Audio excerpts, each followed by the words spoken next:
기도하시겠습니다. 하나님 감사합니다. 지난 한 해 동안 지켜주시고 보호해 주신 것 하나님의 크신 은혜였음을 고백합니다. 오늘 2024년 12월 마지막 날에 우리를 깨워주시고 첫 시간을 하나님께 예배함으로 출발하게 하신 것을 감사드립니다. 우리 인생의 마지막이 있다는 것을 기억하게 하시고 순간순간을 부지런히 열심을 품고 주를 섬기는 그리스도인의 삶을 살아가게 하여 주시옵소서. 오늘도 우리 기도에 응답해 주실 줄 믿사옵고 예수 그리스도의 이름으로 기도 올리옵나이다. 아멘. 오늘 말씀은 누가복음 24장 1절부터 12절까지의 말씀입니다. 안식 후 첫날 새벽에 이 여자들이 그 준비한 향품을 가지고 무덤에 가서 돌이 무덤에서 굴려 옮겨진 것을 보고 들어가니 주 예수의 시체가 보이지 아니하더라. 이로 인하여 근심할 때에 문득 찬란한 옷을 입은 두 사람이 곁에 섰는지라. 여자들이 두려워 얼굴을 땅에 대니 두 사람이 이르되 어찌하여 살아있는 자를 죽은 자 가운데서 찾느냐. 여기 계시지 않고 살아나셨느니라. 갈릴리에 계실 때에 너희에게 어떻게 말씀하셨는지를 기억하라. 이르시기를 인자가 죄인의 손에 넘겨져 십자가에 못 박히고 제3일에 다시 살아나야 하리라 하셨느니라. 한데 그들이 예수의 말씀을 기억하고 무덤에서 돌아가 이 모든 것을 11 사도와 다른 모든 이에게 알리니 이 여자들은 막달라 마리아와 요한나와 야고보의 모친 마리아라. 또 그들과 함께한 다른 여자들도 이것을 사도들에게 알리니라. 사도들은 그들의 말이 허탄한 듯이 들려 믿지 아니하나 베드로는 일어나 무덤에 달려가서 구부려 들여다보니 세마포만 보이는지라. 그 된 일을 놀랍게 여기며 집으로 돌아가니라.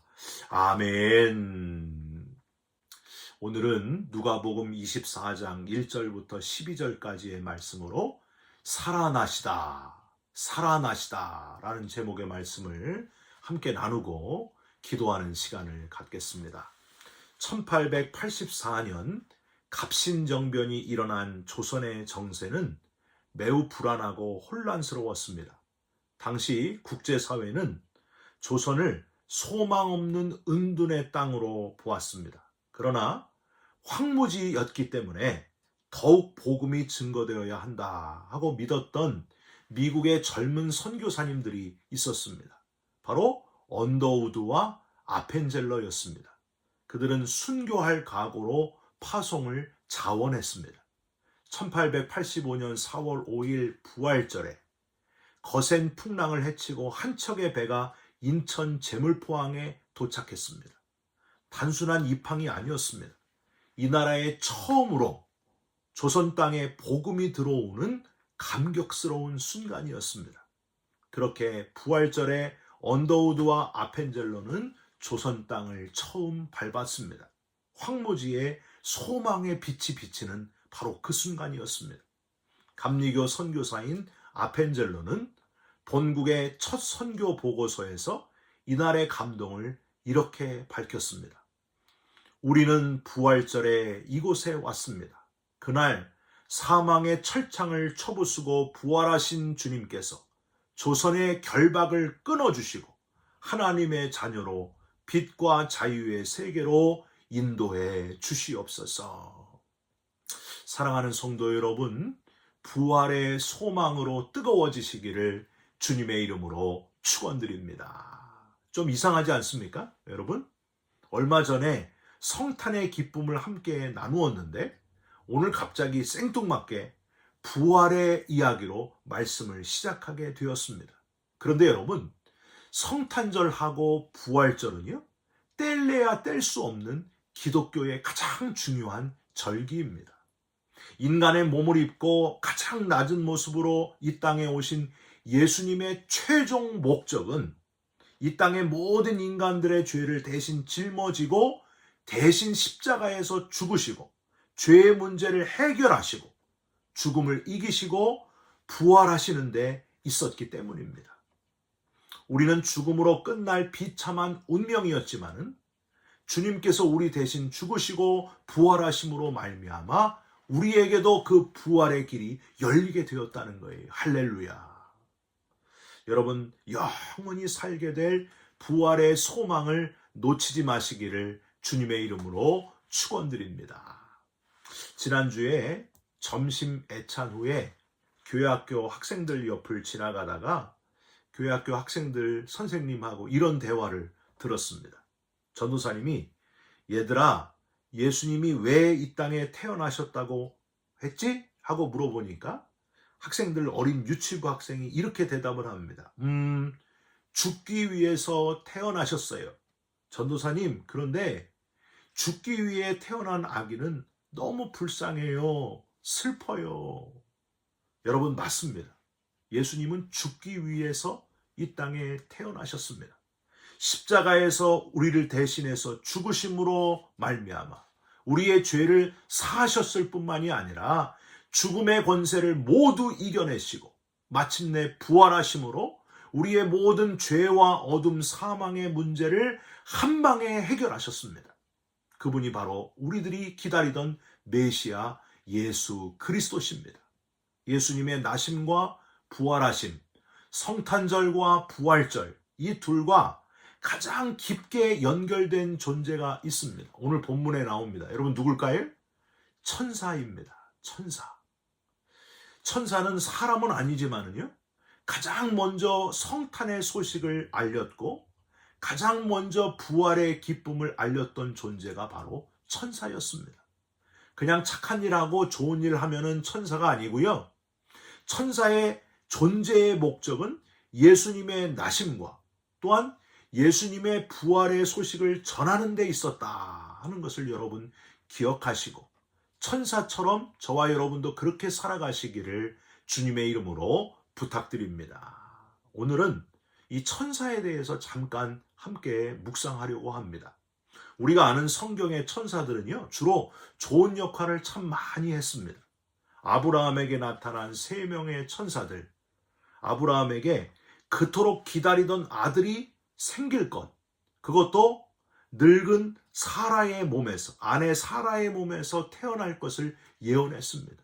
이사야에게 찾아간 천사들은 숯불에 달군 화절을 가지고 이사야의 입술을 짖으면서 하나님의 말씀을 전했습니다. 내 악이 제하여졌고 내 죄가 사하여졌느니라. 발람 선지자가 뇌물에 넘어가서 이스라엘 백성들을 저주하려고 나귀를 타고 내려갈 때에 칼을 들고 그 길을 막아선 것도, 저주하는 길을 막아선 것도 바로 천사였다고 하는 겁니다. 여러분, 오늘 본문에 나온 천사도 참 좋은 역할을 합니다. 첫 번째, 천사는 하늘에서 내려와 주님의 무덤에 막힌 돌을 굴려내고 그 위에 앉아 있었습니다. 2절 한번 보실까요? 여자들이 돌이 무덤에서 굴려 옮겨진 것을 보고 라고 되어 있어요. 여러분, 이 돌 누가 옮겼을까요? 오늘 본문에는 안 나와 있는데 천사가 옮겼습니다. 여러분, 오늘 본문과 동일 본문인 마태복음 28장 2절에 보시면 천사가 하늘에서 내려와 돌을 굴리고 그 위에 앉았다 하고 기록되어 있습니다. 주님과 죽음 사이에 막힌 담, 그 돌을 굴려낸 존재가 바로 천사였습니다. 그냥 돌이 아니었어요. 몇 명의 군인이 힘겹게 굴려야 살짝 움직일 정도로 굳게 닫혀있는 그 어마어마한 돌, 큰 돌. 그런데 천사는 예수님의 시신을 막아놓은 그 돌을 옮김으로 죽음과 부활 사이의 돌을 치워버렸습니다. 물론 천사가 돌을 옮기지 않았더라도 예수님은 무덤에 머물지 않으셨을 겁니다. 사랑하는 성도 여러분, 우리가 이 시대의 이 역할을 감당하는 천사가 됐으면 좋겠습니다. 우리 교회에도 천사와 같은 분들이 너무 많습니다. 그분들 옆에 있으면 너무너무 행복해요. 그런데 진정한 천사는 죽음과 부활 사이를 꽉 막아놓은 이 돌을 조금이라도 옮기는 자가 바로 천사라고 하는 거예요. 하나님이 인정하시는 천사의 모습이 바로 이겁니다. 죽음과 부활 사이를 밀어서, 돌을 밀어서 확 터주는 역할을 하는 존재. 그게 천사입니다.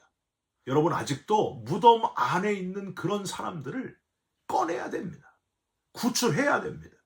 빛을 보도록 해야 할 중요한 사명이 바로 저와 여러분들에게 있다는 거예요. 갑자기 비행기 사고로 세상을 떠난 분들이 179명이나 됩니다. 여러분 죽음이 그렇게 멀리 있는 게 아닙니다. 목사님 새벽부터 왜 죽는 얘기입니까? 여러분 신문을 한번 열어보시기 바랍니다. 실제로 이런 일이 일어났습니다. 뜬구름 잡는 소리가 아니에요. 우리에게 남겨진 시간이 우리의 기대와 달리 결코 길지 않을 수도 있습니다. 4절을 한번 보실까요? 이로 인하여 근심할 때에 문득 찬란한 옷을 입은 두 사람이 곁에 섰는지라. 여기 찬란한 옷을 입은 두 사람 여러분 누굴까요? 천사입니다. 천사가 지금 누구에게 찾아갔어요?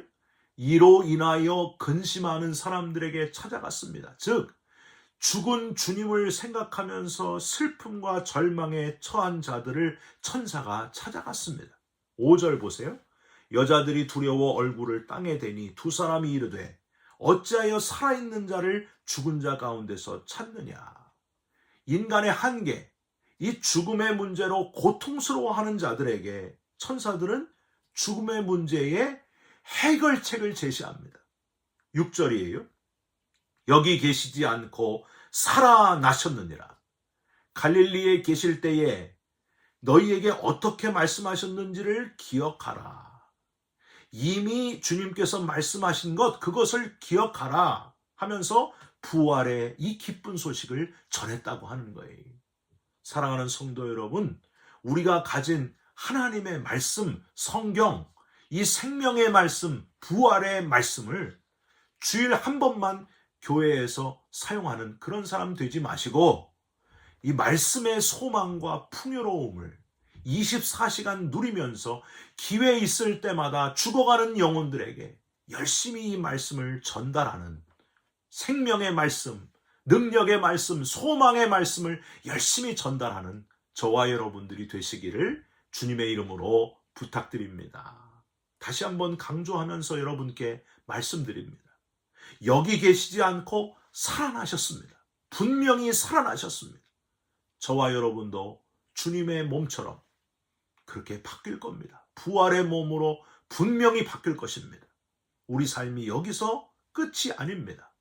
부활의 소망을 잃지 않고 그날 주님을 만날 그날을 소망하면서 주님의 품에 안길 그날을 소망하면서 소망 가운데 살아가는 저와 여러분들이 꼭 되시기를 주님의 이름으로 축원드립니다. 기도하겠습니다. 하나님, 부활의 본문을 함께 묵상하면서 이 땅에 오신 성탄의 목적과 우리 삶의 끝을 생각해 보게 하신 것을 감사드립니다. 우리도 천사처럼 그렇게 살기를 원합니다. 쓰임받기를 원합니다. 사람들을 막고 있는 그 막힌 돌을 옮기는 자로 천사처럼 그렇게 우리를 사용하여 주시옵소서. 어둠을 벗어버리고 빛을 보게 되는 자들이 되도록 우리의 입술과 손과 발을 사용하여 하나님의 말씀을 붙들고 크게 귀하게 쓰임받는 우리 모두가 되게 하여 주시옵소서. 부활의 증인으로 우리를 사용하여 주시옵소서. 예수 그리스도의 이름으로 기도 올리옵나이다. 아멘. 하늘에 계신 우리 아버지여, 이름이 거룩히 여김을 받으시오며 나라가 임하시오며 뜻이 하늘에서 이루어진 것 같이 땅에서도 이루어지이다. 오늘 우리에게 일용할 양식을 주옵시고 우리가 우리에게 죄진 자를 사하여 준 것 같이 우리 죄를 사하여 주옵시고 우리를 시험에 들게 하지 마옵시고 다만 악에서 구하옵소서. 나라와 권세와 영광이 아버지께 영원히 있사옵나이다. 아멘. 사랑하는 성도 여러분, 하나님이 인정하시는 천사와 같은 존재로 쓰임 받으시기를 바랍니다. 죽음에 그 꽉 막혀있는 돌문을 옮기는 자가 되시기를 간절히 부탁드립니다. 여러분 사랑합니다. 축복합니다. 감사합니다.